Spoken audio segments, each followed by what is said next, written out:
عزیزان محترم، اس وقت ہمارے سامنے جو مہینہ جلوہ افروز ہے وہ شعبان المعظم کا مہینہ ہے۔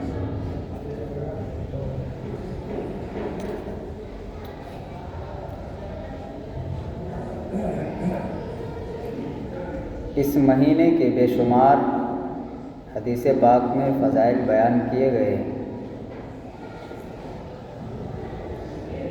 صحابہ اور تابعین کا بھی اس پر عمل رہا ہے۔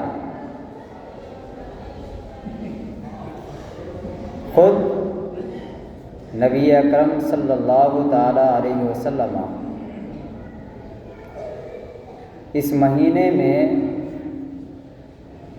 تمام مہینوں کے بنسبت زیادہ روزہ رکھا کرتے تھے،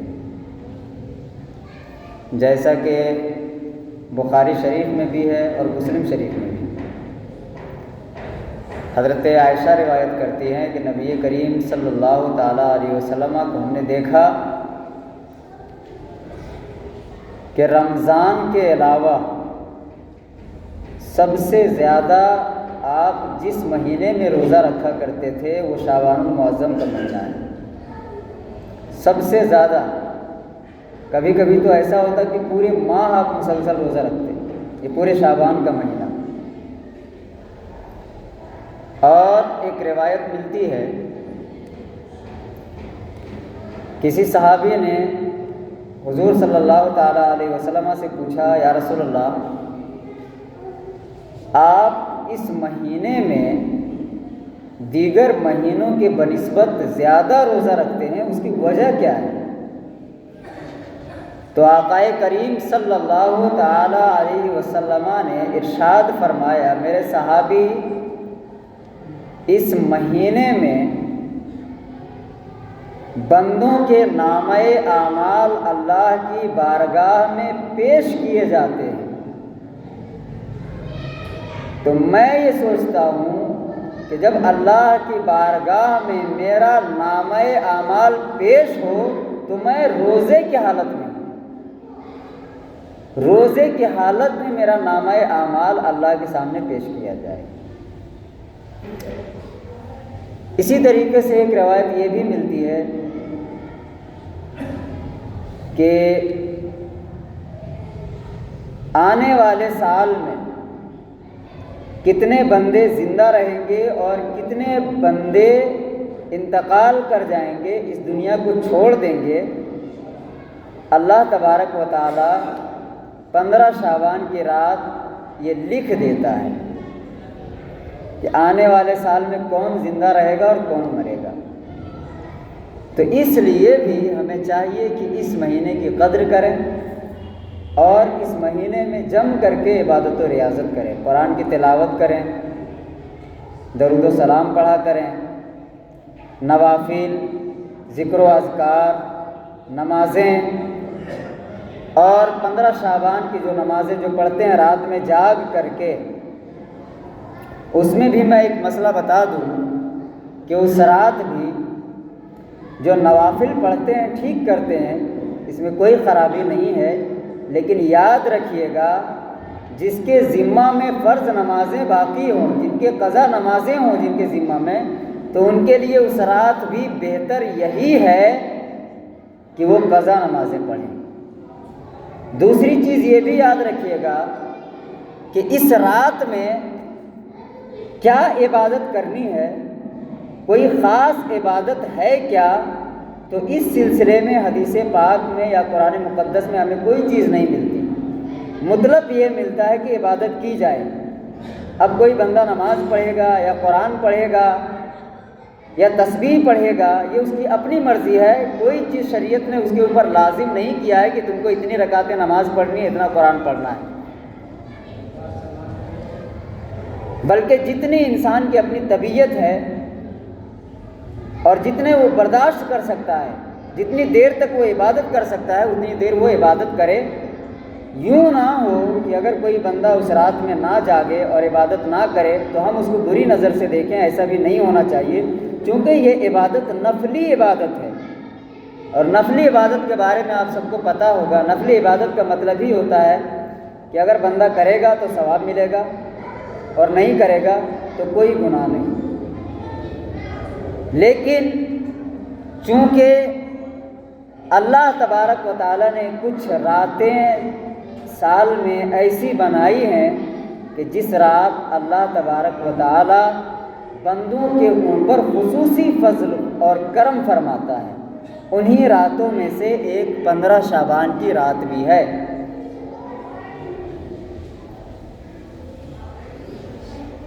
اس رات کے بارے میں جیسا کہ میں نے پہلے کہا کہ کثیر احادیث موجود ہیں۔ اچھا یہ یاد رکھیے گا کہ اس میں کچھ حدیثیں ضعیف بھی ہیں، لیکن ساتھ ہی ساتھ جو لوگ یہ کہتے ہیں کہ یہ حدیثیں ضعیف ہے، اس پہ عمل نہیں ہونا چاہیے، ان کو یہ بھی جاننا چاہیے کہ اعمال کے باب میں حدیث ضعیف کا بھی اعتبار ہوتا ہے، لہذا ضعیف حدیث پر بھی عمل کیا جائے گا۔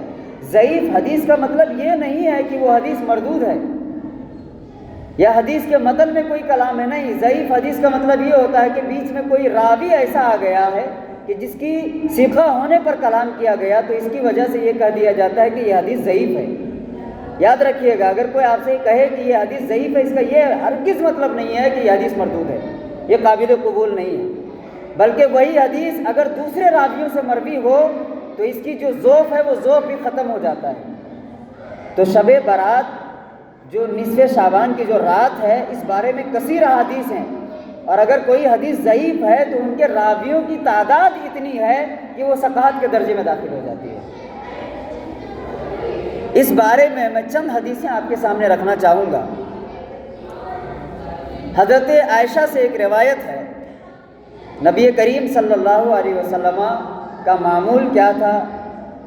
15ویں شعبان کی رات، شب برات جس کو ہم کہتے ہیں۔ شب برات یہ فارسی کا لفظ ہے، شب کا مطلب ہوتا ہے رات، اور برات کا مطلب ہوتا ہے چھٹکارا، نجات، آزادی۔ تو شب برات کا مطلب ہوا گناہوں سے چھٹکارے یا گناہوں سے نجات کی رات، یہ فارسی لفظ ہے۔ نبی کریم صلی اللہ علیہ وسلم کا معمول کیا تھا؟ حضرت عائشہ رضی اللہ تعالیٰ عنہ سے روایت ہے، کہتی ہیں کہ وہ روایت کے الفاظ یوں ہیں، فقدت رسول اللہ صلی اللہ علیہ وسلم لیلۃ، کہ ایک رات میں نے رسول اللہ صلی اللہ علیہ وسلم کو اپنے ساتھ نہ پایا، رات میں۔ حضرت عائشہ کے یہاں باری تھی حضور صلی اللہ علیہ وسلم، تو رات کے کسی حصے میں حضرت عائشہ اٹھتی ہیں تو دیکھتی ہیں کہ نبی صلی اللہ علیہ وسلم موجود نہیں ہے۔ حضرت عائشہ کہتی ہے فخرجت، میں گھر سے نکلی، فاذا ہوا بالبقیع، تو نبی کریم صلی اللہ علیہ وسلم جنت البقیع تشریف لے گئے تھے۔ اسی وجہ سے جو شب برات کی رات میں جو قبرستان جاتے ہیں وہ جواز اور دلیل کے طور پہ اسی حدیث کو پیش کرتے ہیں کہ 15 شعبان کی رات حضور صلی اللہ علیہ وسلم جنت البقیع گئے تھے۔ یہ ایک الگ چیز ہے کہ ہر سال گئے تھے یا نہیں گئے تھے، ایک بار گئے تھے، لیکن دلیل کے لیے ایک بار جانا ہی کافی ہے، آپ منع نہیں کر سکتے۔ اس سے یہ ثابت ہوتا ہے کہ 15ویں شعبان کی رات کو قبرستان میں یا مزاروں پہ جانا چاہیے۔ حضرت عائشہ فرماتی میں نکلی گھر سے تلاش میں، تو میں نے دیکھا نبی صلی اللہ علیہ وسلم جنت البقیع میں ہے۔ فقال، تو آقا صلی اللہ علیہ وسلم نے فرمایا اکنتی تخافین ان یحیف اللہ علیک ورسولہ، کیا تمہیں یہ خوف ستا رہا تھا اور کیا تم اس فکر میں تھی کہ اللہ اور اس کے رسول تم سے خیانت کریں گے؟ حضرت عائشہ فرماتی فقلت یا رسول اللہ، میں نے کہا یا رسول اللہ انی ظننت انک اتیت بعض نسائک، یا رسول اللہ میں نے سوچا کہ آپ دوسری جو آپ کی بیویاں ہیں آپ اس کے پاس تشریف لے گئے ہوں گے۔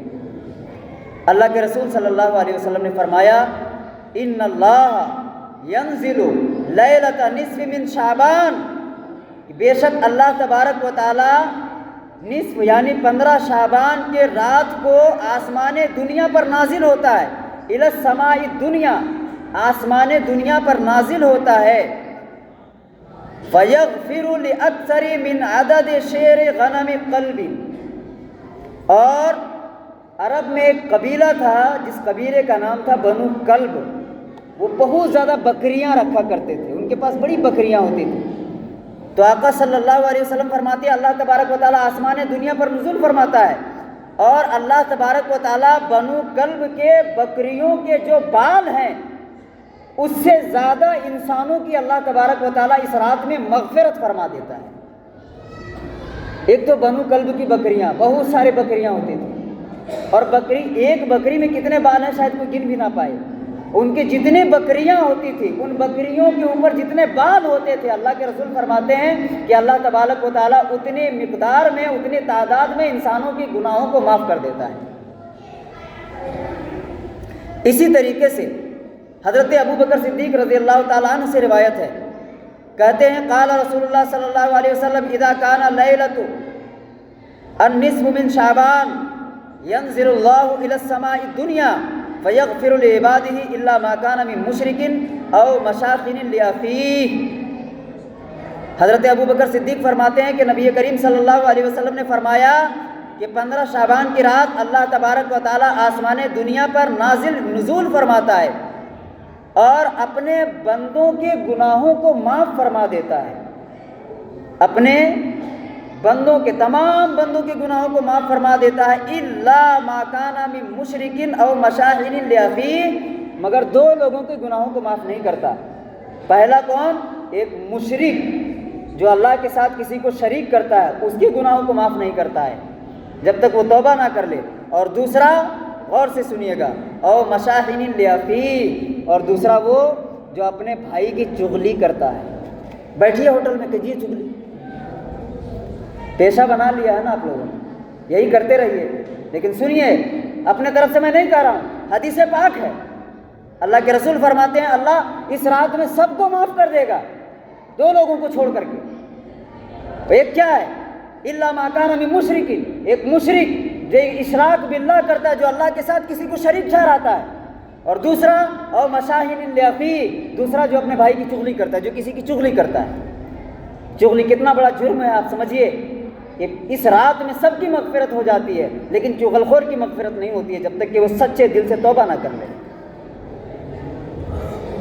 اگلی روایت دیکھیں، حضرت عبداللہ ابن عمر سے ان رسول اللہ صلی اللہ علیہ وسلم قال یطلع اللہ الی خلقہ لیلۃ من نصف شعبان، کہ نصف شعبان یعنی 15ویں شعبان کی رات کو اللہ تبارک و تعالی اپنے بندوں کی طرف متوجہ ہوتا ہے، فیغفر لعبادہ، تو اپنے تمام بندوں کے گناہوں کو معاف فرما دیتا ہے، الا لاثنین، مگر 2 لوگوں کی، اور 2 لوگ کیا ہیں؟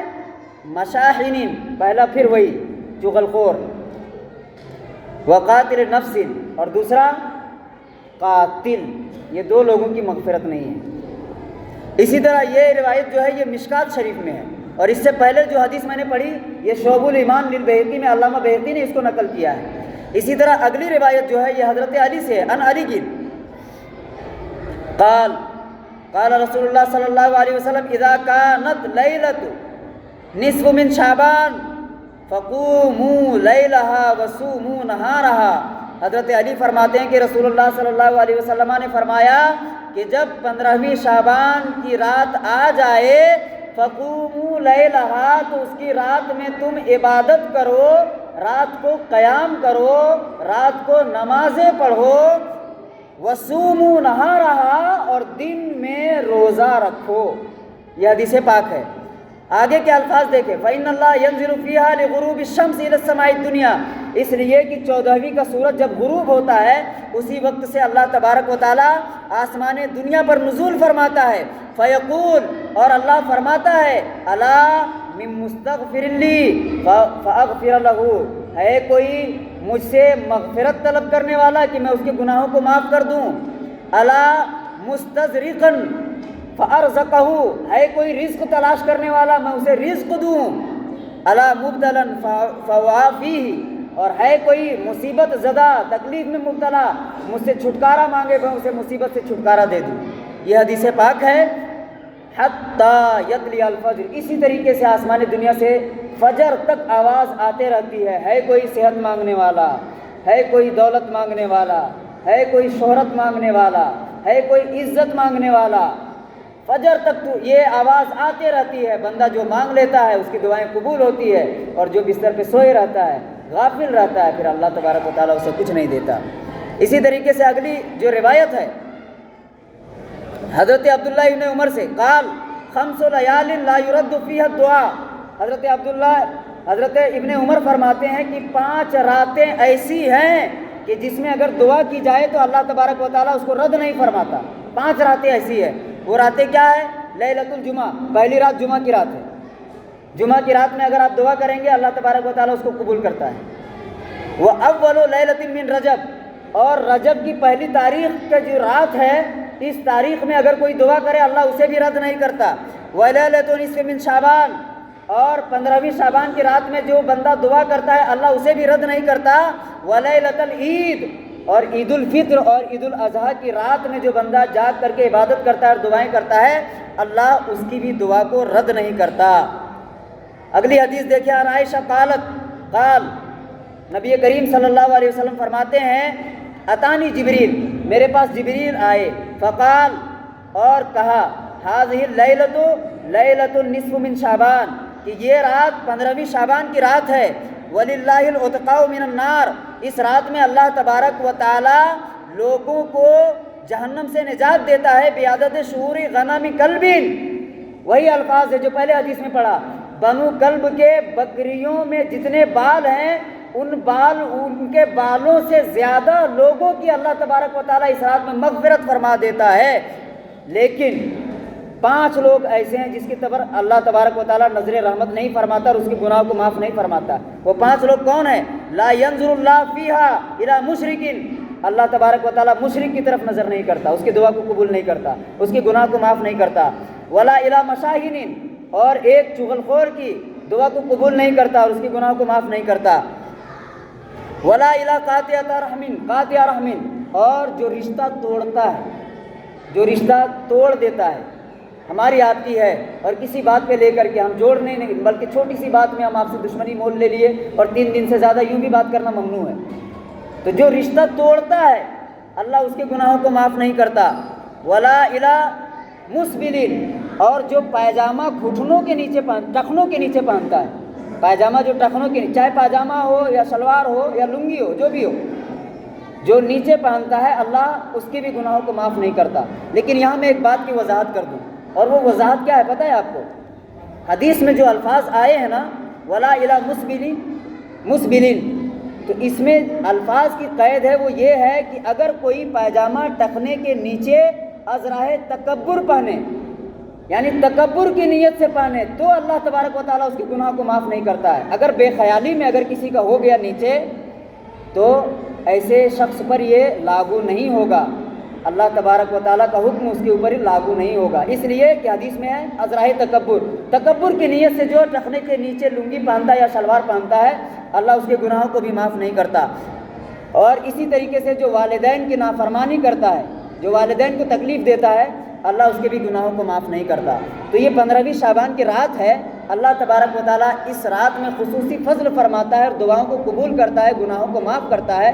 اس لیے ہمیں چاہیے کہ اس رات میں ہم توبہ کریں، رجوع کریں، اللہ تبارک و تعالیٰ کی بارگاہ میں رو اور گڑ گڑا کر کے معافی طلب کریں کہ اللہ ہم سے جو گناہ اور غلطی ہو گئی اللہ تو اسے معاف کر دے۔ اور آخر